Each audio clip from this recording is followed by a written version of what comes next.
Selama revolusi kebudayaan, pembunuhan dengan kekerasan sering terjadi, dengan darah mengalir di sungai. Jumlah orang yang terbunuh oleh penganiayaan tidak terhitung jumlahnya. Bencana yang dibawa oleh revolusi kebudayaan bahkan lebih mengerikan daripada pembantaian Uni Soviet.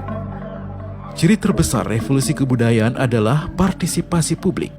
Orang-orang yang tidak mau mencela orang lain akan mengecam diri sendiri.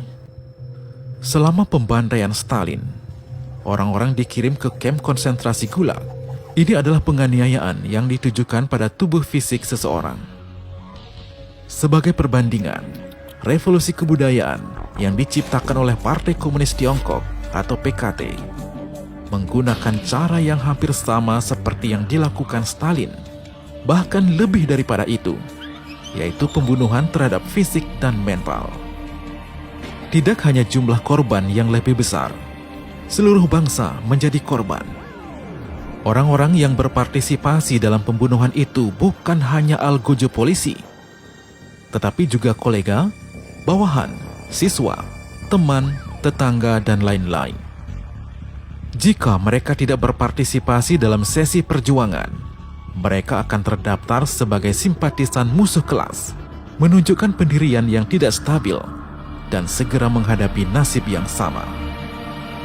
Berbagai penyiksaan, pembunuhan, pelecehan, itu tidak terjadi di tempat-tempat terpencil seperti kamp konsentrasi Gulag, tetapi di lingkungan hidup sehari-hari, di kandang ternak yang dibangun oleh unit seperti kampus, pabrik, dan area perumahan.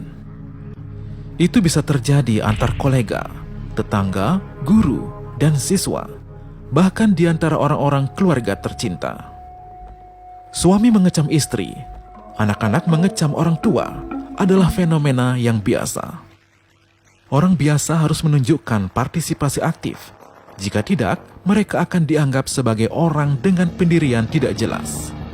Semakin keras Anda mengalahkan orang yang Anda cintai, semakin Anda bisa menunjukkan pendirian teguh Anda. Pada bulan Desember 1966, Hu Xiaomu, sekretaris Mao Zedong, ditarik ke Universitas Sains dan Teknologi Beijing. Putrinya berbicara di atas panggung, mengecam ayahnya sendiri. Dia berteriak keras, "Hancurkan kepala Hu Xiaomu." Meskipun dia tidak benar-benar menghancurkan kepala ayahnya, tetapi siswa lain yang melakukannya. Ada keluarga yang diklasifikasikan sebagai kapitalis saat itu.